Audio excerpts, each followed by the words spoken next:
Welcome back. Let's focus on some earnings expected today. From the auto pack, we have Hero MotoCorp as well as Eicher Motors reporting their first quarter numbers. Of course, the first quarter numbers are likely to be a bit of a washout. The important thing to watch out for would be the management comments. And we have Sonia with us. Sonia, let's start with Hero MotoCorp first.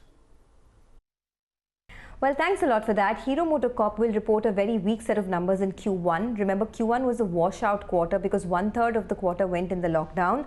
Production was hit badly, and on account of that, the revenues are expected to fall by about 65%. EBITDA will fall by 91% this time around, and the profits will fall by 94% at 66 crores. However, the street is looking forward because demand has picked up July onwards. In fact, in July, the overall sales grew 15% on a month-on-month basis.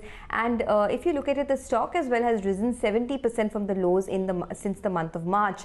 Even on a valuation perspective, it's not too expensive. It's trading at 16 times FY22 earnings, which is in line with its historic multiple. The management in their own admission has said that demand has substantially improved, especially in the entry-level motorbike segment in the rural areas, also because of a pickup in personal mobility. So more important than the numbers this quarter around will be the management commentary to get a sense of whether demand is picking up and whether supply-side issues have been resolved. Back to you. Okay, all right, Sonia, just hold on to that thought. We're getting some numbers coming in there from DB Corp, and we have IDFC estimates actually. The revenue number has come in a little bit low. It's coming at around 210 crores, if I got that number right. Let's pull it up yet again. So that should come up for you. And IDFC was working with a number of around 248 crores. So just keep that number in mind. But it appears the operational performance is not that bad because IDFC had expected an EBITDA loss of around 60 crores. And if I got that number right, it was at around 33 crores. The EBITDA loss number should come up for you next on the screen. So operationally, it appears it's a little bit better than what IDFC was working with, or not as bad as what IDFC was working with. We'll try to get in the management in just a bit.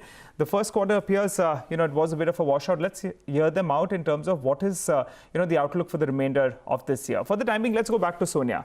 She's standing by to tell us what do we expect this time around from Eicher Motors. Sonia. Well, for Eicher Motors, the stock has seen a huge run-up. It's up 70% since the lows in March. That's on account of demand picking up for the Royal Enfield segment. However, Q1 was a washout quarter for them. The revenues were down 67%. EBITDA is expected to fall by 95%. And we are expecting a loss of 290 crores on the bottom line. Both Royal Enfield and the commercial vehicle business were hit this time around. Royal Enfield volumes were down 69% on a year-on-year basis. It was also impacted by a lot of supply chain disruptions. There was a 4% increase in the average selling price due to the BS6 transition cost that was passed on to customers, but otherwise it was a weak quarter. However, the street is looking forward because the management, Vinod Dasari, was very confident when he spoke to us in July. He said that things have improved substantially and inquiries are back to pre-COVID levels. In fact, the inquiries in July were the highest that they saw since Diwali of last year. So more important than the numbers would be the management commentary on whether things have picked up.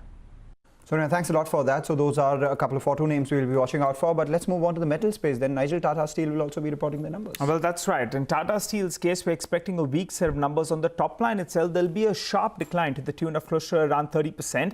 But in terms of, the EBITDA number, the contraction will be far more out there. So it'll be nearly around 70% is the contraction we're working with.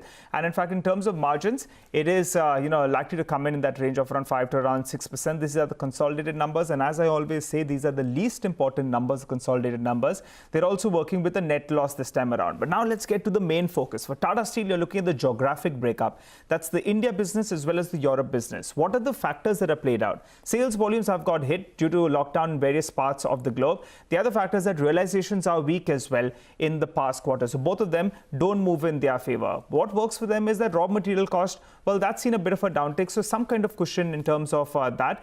But putting all the factors together, Europe EBITDA will be a net, will be an EBITDA loss for sure. And that's what all brokerages are working with. Let's take the India business first. In terms of sales volumes, we already have that. Sales volumes have come in lower by close to around 26% approximately. The crucial factor you're looking at is the EBITDA number. And in terms of the EBITDA per ton, we are working with a number of around 7,000 rupees on a per ton basis. The numbers varying from around 4,500 rupees per ton all the way to around 8,500 rupees per ton. What doesn't work for them? As I said, prices are weak, volumes are weak. In addition to that, they sold more in the export market, which is less profitable. So just keep that in mind. Shifting focus then to the Europe business out there, we're working with an EBITDA loss, and in terms of sales volumes, we already have it. It's declined by close to around 14%. So no operating leverage will play out. Obviously, volumes are lower. EBITDA loss of around $26 is what we are working with.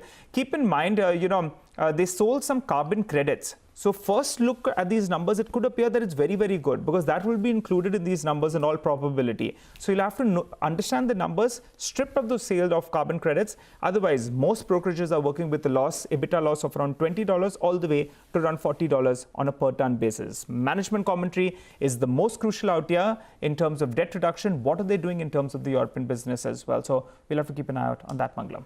All right, we will keep an eye out on that. In fact, we will watch out for Tata Steel. But let's slip into a short break. And just a while ago, we got TB Corp numbers. We'll get chatting with the management. Girish Agarwal, the promoter director of the company, joins us on the other side to detail their first quarter earnings.